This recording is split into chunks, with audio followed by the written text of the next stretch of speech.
Tas ir ļoti svarīgi, tāpēc, ka ik viens, kas ir vakcinējies,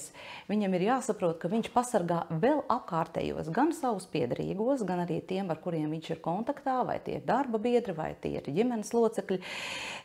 Jādomā par pūļu imunitāti, un tā jau ir daudz kur atspoguļot, un par to ir runāts un vēlreiz runāts, ka ik viens, kurš apzinās, ka viņš ir vakcinēts, viņš palīdz nosargāt savā apkārtējā lokā vairākiem desmitiem cilvēku.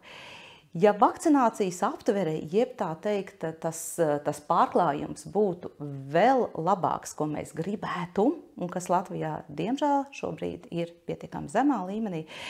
tad jau patiesībā katrs no cilvēkiem, kuri ir saņēmuši vakcīnu, būtībā gandrīz visi būtu pārklāti un imunitāte kopumā darbotos ļoti labi un nebūtu mums šo smago slimības gadījumu un nebūtu arī tik daudz nāves gadījumu saistībā ar gripu.